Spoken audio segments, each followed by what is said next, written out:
Hello, good afternoon, everyone. My name is Abraham Henry Bernard, and today we will discuss on my conference subject, which is potential utilization of eco-process pozzolan (EPP) in foam concrete.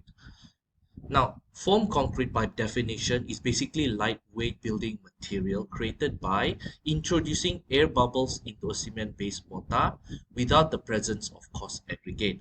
And the density ranges between 800 to 2000 kg per meter cube according to PSEN 206. So this video, just a video to explain to you how foam concrete is made. So foam concrete is made of two separate production.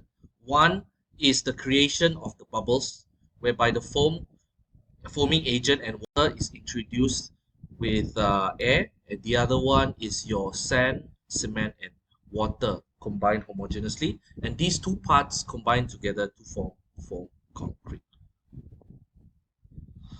Now, the applications of foam concrete in Malaysia mainly is precast components and also insulation panels as well as cavity fillings for residential, even commercial structures as well. Now, the advantage of foam concrete, yes, one, it has thermal insulation. Its lightweight and porous structure actually reduces the heat transfer significantly through building elements. And foam concrete being lightweight, it also reduces structural dead loads, which acts on the cost of itself. Three, it has easily moldable and compatible with various additives and properties such as durability and especially workability. And incoherent with one, it has also higher sound absorption capacity as compared to traditional or conventional concrete. Now, the advantage of foam, of course, introducing more foam would mean you have increased the porosity of the concrete, and increased porosity of concrete will reduce the strength.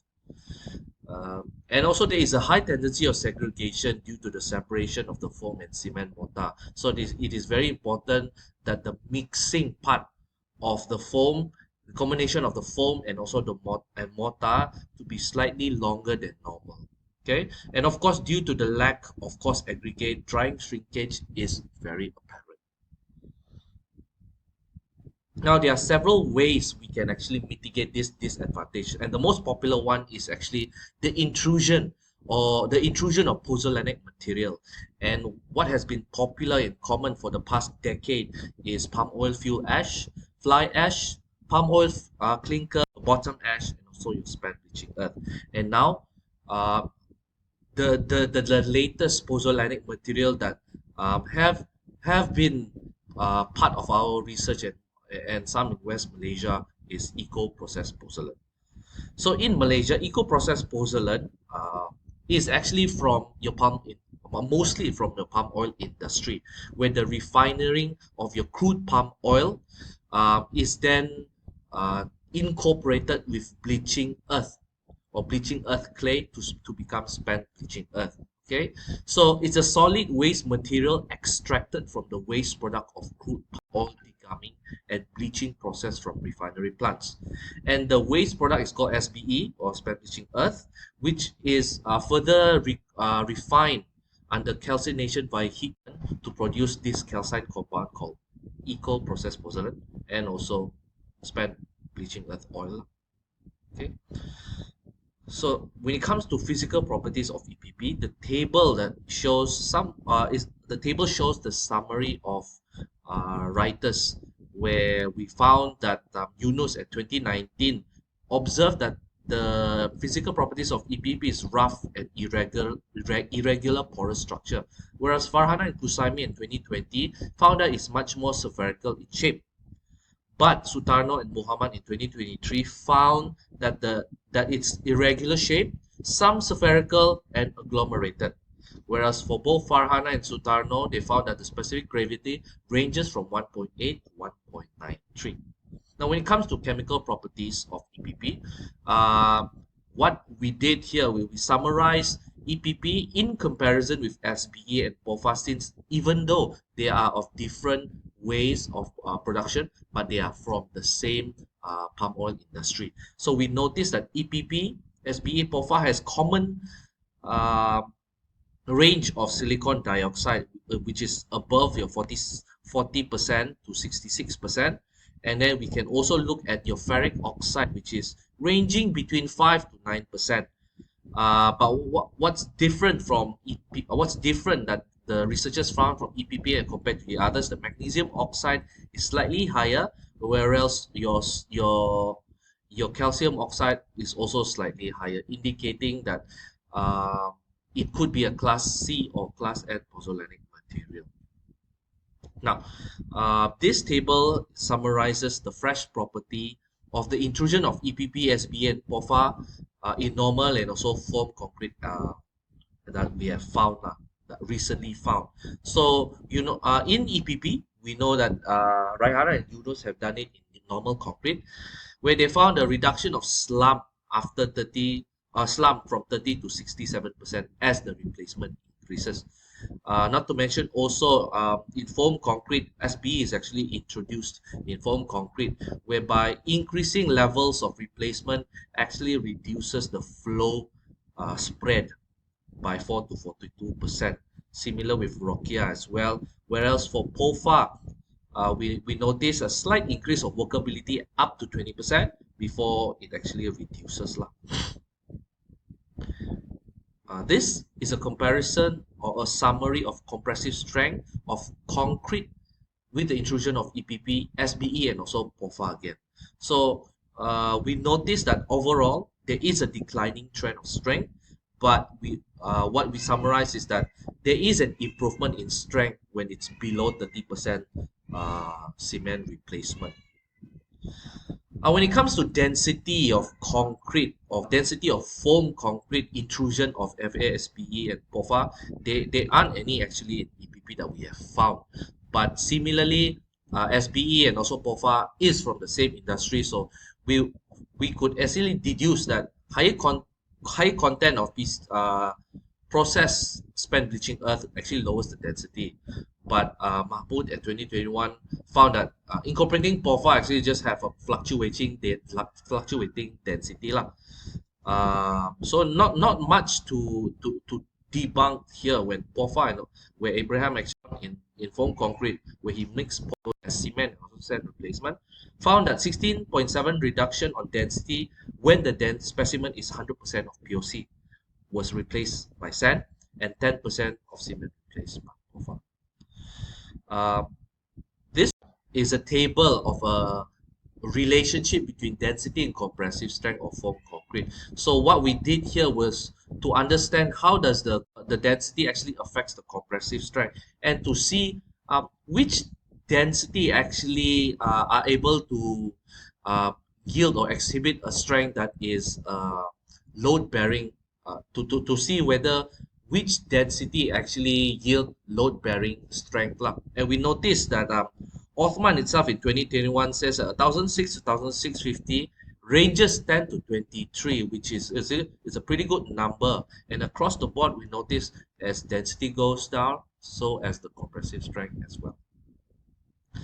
So this table summarizes the criteria that affects the foam concrete mix design. So foam concrete mix design is affected by sand to cement ratio, your water to cement ratio, and your density range, as well as the type of foaming agent you use. So across the board, we actually summarize up the foam concrete that have been done, and to see how this will affect the density that they yield. Now, whereas for flexural and also tensile, splitting tensile, there's not much to go on, because there is still lack of data or results with regards to the intrusion of PP in concrete, let alone foam concrete. But we do found one which is flexural strength, where Rokia in 2019 actually did an experiment of foam concrete EPP at 10 to 40%. Notice that 30 to 40% replacement actually yields the highest flexural strength. Apart from that, there was also in 2013 where POFA mixed with foam concrete found that the relationship of flexural strength to compressive strength was 0.25, 0.35 lah. But as an overall, they noticed that there is a linear decreasing flexural strength as the replacement increases. Now, this is just a cost comparison of formed concrete versus EPP plus formed concrete, mainly in Sabah. So, assuming that we are supplying for 35 to 43 story building of 35 meter cube, it ranges about 8.5 million for just for formed concrete. But by replacing just 10% of EPP, we are able to actually save up about 775,841 ringgit lah. Just a very simple comparison. Of course, there are other factors that affect cost I have taken out just to simply put on how EPP can affect the project cost in terms of lightweight concrete. Now, there are research gap and challenges that we have faced upon doing this conference. One is the lack of material characterization of EPP in Sabah. I believe, yes, there are already a few research here and there, but I believe that there should be a bit more to understand its physical, chemical, and also its overall microstructural characterization. Number two is the production of foam concrete containing EPP in Sabah. So foam concrete itself in Sabah it is not really rampant in a way, but also let alone having it to be intrude or with the intrusion of EPP is also lacking. Not to mention number three and also number four, engineering properties exploration of foam concrete with EPP has been recently in lacking in Sabah. And of course, durability itself needs to be improved. Like the exploration of durability properties of foam concrete with EPP can be improved. So the conclusion is actually for me, I believe that it is better to develop mixture proportion now, as foam concrete does not have a standard mixed design, especially let alone with the materials that we use in Sabah. We should be able to we should explore into developing a mixture proportion for foam concrete, lightweight foam concrete. Number two is the expand of experimental studies when it comes to foam concrete intrusion with EPP. That part exploration for this study can still be improved. Not to mention, of course, without the incorporation of durability studies, this study is left into incompletion, in my opinion, and that we should always continue until durability to understand how foam concrete can actually, or foam concrete with the intrusion of PP can help our concrete material technology here in Sabah. And that I close my presentation.